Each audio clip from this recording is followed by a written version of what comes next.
আজকে শীতটা একটু বেশি পড়েছে, সবারই হালকা হালকা ঠান্ডা লেগেছে, কারোরই খাবার খেতে ইচ্ছা করতেছে না।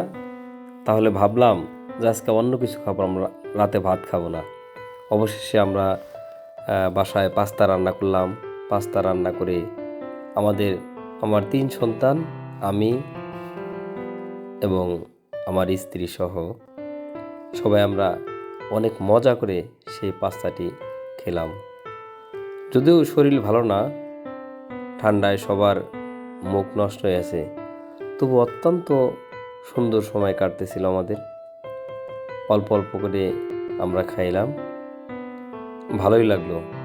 পরিবারের সাথে আসলে সময় কাটানো এটা একটা অন্যরকম অনুভূতি, কারণ এটা চাইলেও অনেকেই পারে না, কারণ এক একজন জীবিকার তাগিদে এক এক জায়গায় থাকতে হয়।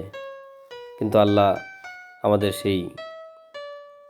আমাকে সেই ভাগ্য রাখছে যে আমি বাসায় থেকে চাকরি করতে পারি। এটা আমার জন্য এক আলহামদুলিল্লাহ।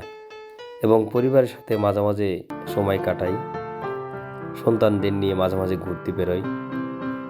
এটা আমাদের কাছে খুবই একটা ভালো লাগার মুহূর্ত। সন্তানরা তো অনেক খুশি হয় যদি কোনো নতুন খাবার পায়, নতুন জায়গায় ঘুরতে নিয়ে যাই। তাদের সেই হাসিটাই আমার কাছে সবচেয়ে বড় আনন্দের।